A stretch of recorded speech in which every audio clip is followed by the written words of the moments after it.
क्या कि हम लोग अपना अलग पार्टी बनाए, इस पर आप लोग विचार कर ले, विचार करके बतावे कि अपने वकील को बोल दीजिए एक और ऐसा मानहानि का नोटिस बना ले, क्योंकि अगले 2-4 दिन में आप पर एक और बड़ा खुलासा करने जा रहे हैं। बिहार विधानसभा चुनाव की सियासी सरगर्मी के बीच पूर्व केंद्रीय मंत्री आरके सिंह के एक बयान ने बीजेपी की तपिश बढ़ा दी है। पूर्व केंद्रीय मंत्री व बिहार बीजेपी के बड़े नेता आरके सिंह ने बीजेपी छोड़ने के संकेत दे दिए हैं। आरा के क्षत्रिय कल्याण संगठन बिहार के कार्यालय के उद्घाटन के अवसर पर कहा कि क्या हम लोग अलग पार्टी बनाएं, इस पर विचार कर लें।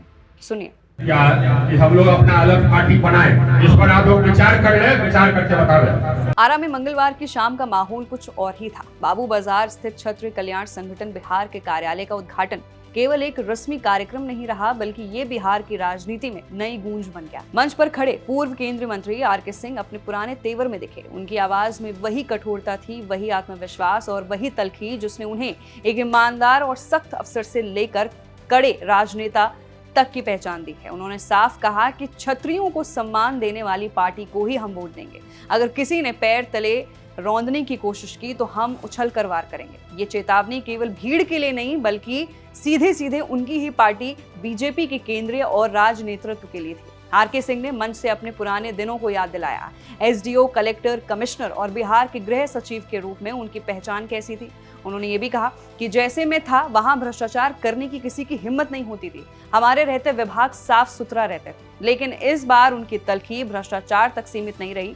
उन्होंने बिहार की राजनीति और जातीय समीकरणों पर खुलकर प्रहार किया। उन्होंने कहा कि बिहार बीजेपी में राजपूत समाज का प्रतिनिधित्व नाम मात्र का है, जबकि यादव और पासवान समाज ने संगठित होकर अपनी ताकत साबित की है। उन्होंने क्षत्रिय समाज को भी एकजुट होकर ताकत दिखाने का आह्वान किया।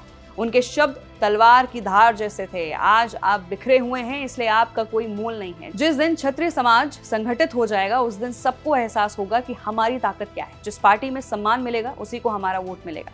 आरके सिंह ने यह भी स्पष्ट कर दिया कि उन्हें चुनाव लड़ने की परवाह नहीं है, लेकिन सम्मान और समाज की एकता उनके लिए सबसे ऊपर है। आरा जंक्शन पर वीर कुंवर सिंह की प्रतिमा लगाने और फिर खुद की माल्यार्पण करने का किस्सा सुनाते हुए उन्होंने ये भी जता दिया कि जब सम्मान की बात आती है तो वो किसी की प्रतीक्षा नहीं करते। उनकी ये गरजती हुई आवाज बिहार की राजनीति में नए समीकरण की आहट दे रही। क्या ये महज एक चेतावनी है या वाकई क्षत्रिय समाज को लेकर एक नई सियासी जमीन तैयार होने वाली है? वही इससे पहले प्रशांत किशोर के निशाने पर इन दिनों बीजेपी और जेडीयू के 3 बड़े नेता भी हैं, जिनके खिलाफ लगातार मोर्चा खोल रखा है और एक के बाद एक बड़े आरोप लगा रहे हैं। आरके सिंह ने कहा है कि प्रशांत किशोर के आरोपों का बचाव करने के लिए बीजेपी और जेडीयू के नेताओं को उन्हें जवाब देना चाहिए। जन स्वराज पार्टी के संस्थापक प्रशांत किशोर आजकल डिप्टी सीएम सम्राट चौधरी और बीजेपी प्रदेश अध्यक्ष दिलीप जायसवाल के साथ जेडीयू नेता अशोक चौधरी के खिलाफ आक्रामक तेवर अपनाए हुए हैं। यही नहीं, प्रशांत किशोर कई बड़े खुलासे करने की तैयारी कर रहे हैं। उन्होंने कहा है कि वकील तैयार कर लें अशोक चौधरी, क्योंकि एक बड़ा खुलासा करूंगा उन पर। इन सबूतों को इकट्ठा करने में मेरी मदद बिहार का हर वो व्यक्ति कर रहा है जो व्यवस्था से जुड़ा है। अधिकारी, रूलिंग पार्टी के नेता जो भ्रष्टाचार से त्रस्त हैं, वही मेरी मदद कर रहे हैं। सुनिए। कि अपने वकील को बोल दीजिए एक और ऐसा मानहानि का नोटिस बना ले, क्योंकि अगले 2-4 दिन में आप पर एक और बड़ा खुलासा करने जा रहे हैं। मानहानि का नोटिस भेजने से प्रशांत किशोर डरने वाले नहीं हैं। आपने जवाब नहीं दिया, आप पर जो इल्ज़ाम लगाए गए, आप पर जो आरोप है, उसका आपने जवाब नहीं दिया। जन स्वराज का जो एजेंडा है, जो बातें हम लोगों ने बताई हैं कि अगर जन स्वराज की व्यवस्था बनी तो 6 चीज़ जो एकदम तुरंत with in matter of days हो जाएगा, उसमें एक चीज़ भ्रष्टाचार से जुड़ा हुआ है। हम लोगों ने कहा कि जन स्वराज की व्यवस्था बनी तो इन मैटर ऑफ आवर्स शराबबंदी को हटा दिया जाएगा, शराबबंदी के फर्जी कानून को हटा दिया जाएगा। अगर जन स्वराज की व्यवस्था बनी तो 24 घंटे या 72 घंटे के अंदर 60 वर्ष से ज़्यादा उम्र की हर महिला, पुरुष को, विधवाओं को, विकलांगों को 1100 नहीं 2000 रुपये का पेंशन मिलने लगेगा। तीसरी बात कही गई कि 7 दिन के अंदर अंदर एक नया विभाग बना दिया जाएगा, जिसका काम सिर्फ और सिर्फ ये होगा कि बिहार से बाहर गए 50 लाख युवाओं को वापस लाकर यहाँ पर रोजी रोजगार की व्यवस्था कैसे की जाएगी। चौथा काम ये होगा कि जिन गाँवों में सरकारी विद्यालय की स्थिति खराब है, वहाँ पर लोगों को ये सुविधा दे दी जाएगी कि वो चाहे तो प्राइवेट स्कूल में अपने इलाके में अपने बच्चों को पढ़ाएं, उसका फीस सरकार भरेगी। 5वां काम ये कहा गया कि मनरेगा को सीधे कृषि से जोड़ दिया जाएगा, ताकि बिहार का किसान जो धान, गेहूं, ज्वार, बाजरा की खेती छोड़कर नकदी फसल की खेती करना चाहता है उसको मनरेगा के तहत मजदूर मुफ्त में दिए जाए, मुहैया कराए जाएं। और छठवां काम जो किया जाएगा कि बिहार के 100 सबसे भ्रष्ट नेता और अफसर जिनको पिछले 3 साल में हम लोगों ने चिन्हित किया है, उन पर कार्रवाई के लिए एक अध्यादेश लाया जाएगा, नया कोर्ट बनाया जाएगा और उन पर न सिर्फ कानूनी कार्रवाई होगी बल्कि उनसे और उनके आने वाली पीढ़ियों से बिहार के से लूटे हुए पैसे की वसूली होगी।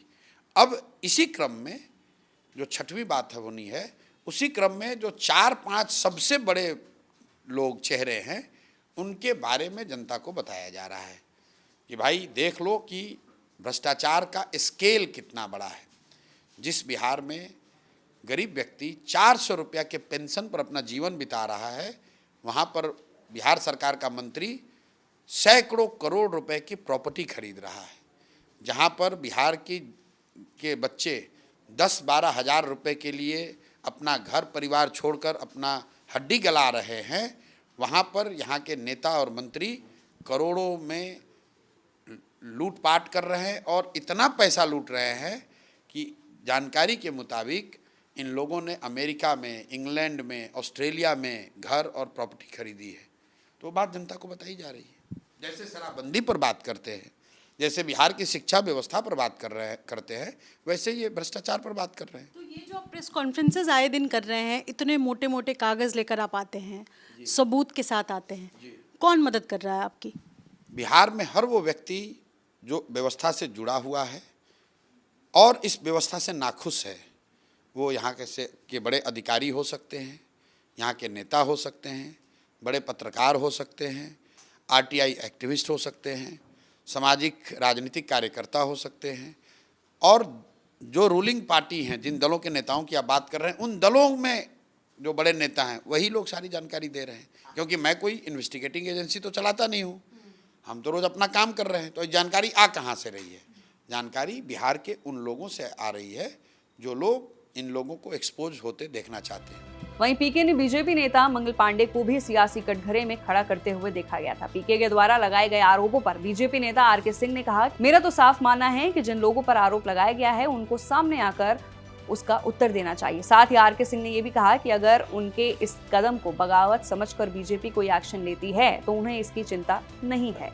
वहीं बात अगर करें बिहार में राजपूत वोटों की, तो ताकत ज्यादा है क्योंकि बिहार की सियासत में जातिगत सर्वे के मुताबिक 10% के करीब सवर्ण जातियों का वोट है, जिसमें 2 बड़ी जातियां ब्राह्मण और ठाकुर यानी राजपूत है। बिहार में ब्राह्मणों की आबादी 3.65% है, राजपूत की आबादी 3.45% है, वहीं भूमियार 2.86% और कायस्थ 0.60% है। बिहार में ब्राह्मणों की आबादी ठाकुरों से ज्यादा होने के बावजूद राजनीतिक भागीदारी तुलनात्मक रूप से कम रही है, क्योंकि बिहार में राजपूत एक प्रभावशाली जाति, जिसके चलते सभी राजनीतिक दल इस समुदाय पर अपनी पकड़ मजबूत बनाए रखने की कवायद में।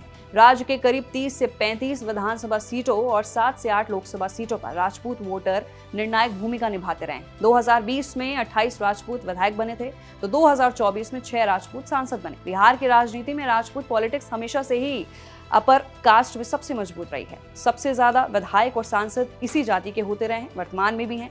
कहा जाता है कि किसी गांव में अगर राजपूत समाज के 200 वोट हैं तो वो 400 वोट के बराबर की ताकत रखते हैं। इसका मतलब ये है कि राजपूत समाज अपने साथ साथ दूसरे समाज के वोटों को भी प्रभावित करते हैं। तो फिलहाल के लिए सवाल बहुत ही बड़ा है कि बिहार चुनाव नजदीक हैं और जो सियासी गलियारे उनमें चर्चाएं काफी तेज हैं। कोई पार्टी छोड़ने वाला है तो कोई दूसरी पार्टी ज्वाइन करने वाला है। फिलहाल आपकी क्या राय है नीचे देखे कमेंट सेक्शन में जरूर बताइए। मैं थी आपके साथ वंशिका सिंह और आप देख रहे हैं एबीपी लाइव।